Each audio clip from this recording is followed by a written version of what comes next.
Hey guys, welcome to my channel. Okay, so this is just going to be a really quick video. So I was on a live earlier and my awesome friend and mod, Adelina, sent me this link. She showed us this link on the, we were on a members chat of something kind of interesting. So I just wanted to hurry up and make a video real quick to let you guys know about this new development. Okay, so Fox News put an article out today. Lori Vallow will be charged in the death of her ex-husband within 4 to 6 months. Police confirm. So I'm just going to read you a couple parts of this article, okay? So Lori Vallow has been at the center of the case that involves 2 dead spouses, her 2 dead children, and several investigations across multiple states, along with the fringe beliefs of her and her new husband. Investigators in Arizona will most likely file charges against Lori Vallow, who is at the center of a case involving the deaths of her 2 children, in connection with the 2019 fatal shooting of her former husband. Chandler Police spokesman Sergeant Jason McClemens confirmed to Fox News Thursday that detectives plan to submit their case regarding the death of Charles Vallow to the Maricopa County Attorney's Office. The recommended charges against Vallow will most likely include conspiracy to commit murder, he said. I can't confirm the exact date or timeline when the case will be sent over, but an estimate is 4 to 6 months, McClemens said, adding that investigators still have search warrants and subpoenas in the case. He said detectives are still going through 100,000 pieces of digital data. Charles Vallow was fatally shot by his brother-in-law Alex Cox in July 2019 after an altercation in a suburban Phoenix home. Lori Vallow had been seeking a divorce, saying Lori believed she had become a godlike figure who was responsible for ushering in the biblical end times. Lori has always been a person of interest in this investigation, McClemens said. With regards to this charge, Lori was not the person who shot Charles, as it was already determined Alex Cox did. Prosecutors will ultimately decide what criminal charges, if any, will be pursued. Cox, who claimed he killed his brother-in-law in self-defense, died in December of natural causes. After her estranged husband's death, Lori Vallow moved to Idaho and eventually married doomsday prepper Chad Daybell in November.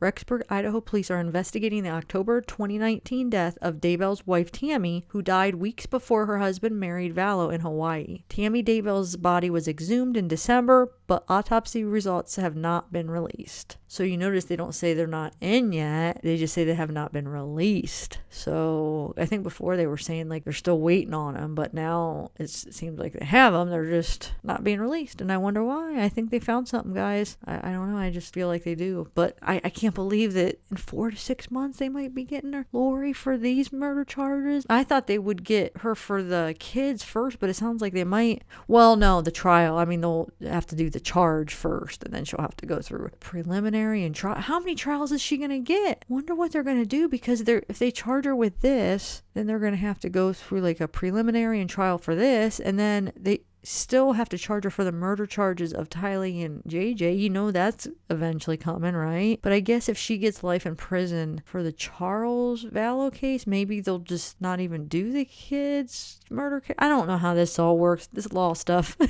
hurts my brain sometimes because I'm not sure. Like, would it...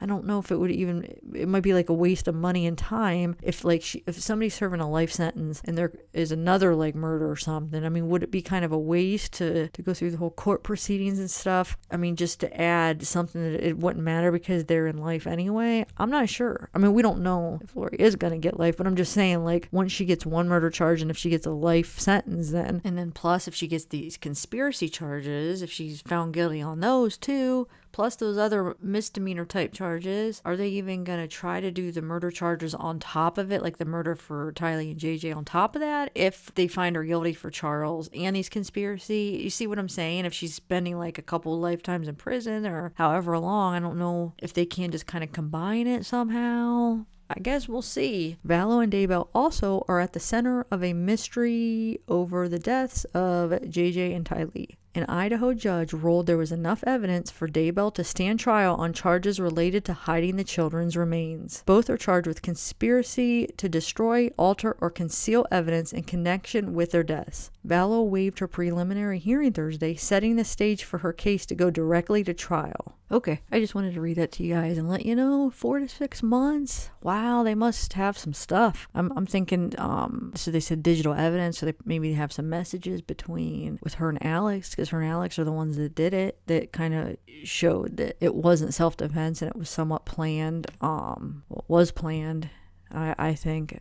And I think that's what they're finding out. So that'll be interesting to see what evidence they have. And that's crazy, her telling the law enforcement on that body cam that they were trying to kill her for the freaking $1 million life insurance, and that's what she was doing. So that's awesome. 4 to 6 months, Charles Vallow will start to have some justice, and then I'm sure she'll have to go to trial then after that. And man, how many, wow, this is piling up on her. So I mean, let's say, okay, we have these conspiracy charges, we have this Charles Vallow charges, if she gets that in 4 to 6 months, those new charges, and then if they do add the murder charges on with Tylee and JJ, and then who knows, Tammy, I don't know if Tammy's death will just be, Chad will be the only one involved, if they have enough evidence to link them both, if they even do have evidence to link any of them. So Lori could have like 3 different trials of like some serious charges, and she has those